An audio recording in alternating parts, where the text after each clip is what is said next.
British Chamber of Commerce Chief Shevaun Haviland issues a powerful warning that stricter employment laws could force companies to stop hiring altogether. She says businesses might see their entire employment models vanish, and rather than adapt, many will simply shut the doors to new recruit source. The Telegraph Haviland, who once served in number 10, says this is happening while nearly 1 million young people in Britain remain unemployed, meaning the next generation might find it even harder to enter the workforce source. The Telegraph. Now hold on a second, viewers. We want your take on this. Do you think these new employment laws are truly protecting workers, or are they just making it harder for young people to get jobs? Do you support the banning of zero-hour contracts, or do they still have a place in a modern economy? Drop your thoughts in the comments, and don't forget to subscribe to England Now 7 and turn on the bell icon, because what's coming next will shock you. This urgent warning comes as Labour's Employment Rights Bill is being debated in the House of Lords.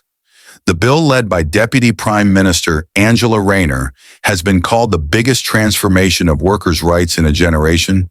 It promises stronger strike rights, remote work from day one, protection from unfair dismissal, and the end of zero-hour contracts, source The Telegraph.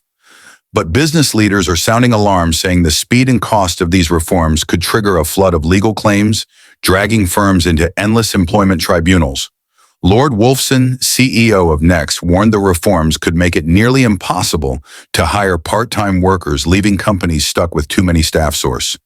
The Telegraph. Angela Rayner has resisted pressure to water down the bill, though Labour recently pushed back some deadlines. Stronger paternity leave and whistleblower protections will now begin by April 2026.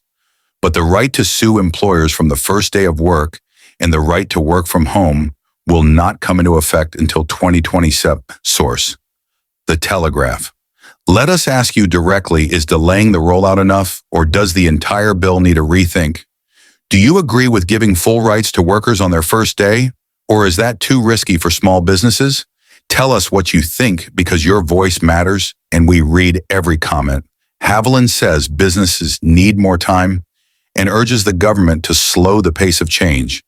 She criticizes a rule that allows union recognition with just 2% of workers involved, noting that only 2% of companies believe more union influence would help their operations. Source. The Telegraph. She says the government has not fully assessed the real impact of these laws. The estimated cost to businesses is £5 billion, and that's on top of rising national insurance contributions, which are already weighing down employers across the UK. Source. The Telegraph. In her final message, Haviland urges ministers to drop counterproductive proposals, review the true costs of these reforms, and give businesses the legal right to dismiss underperforming workers without facing immediate tribunal cases.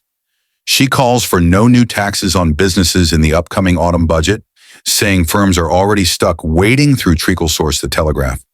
So now we ask you, honestly, do you believe these reforms are about protecting employees, or are they crushing business growth?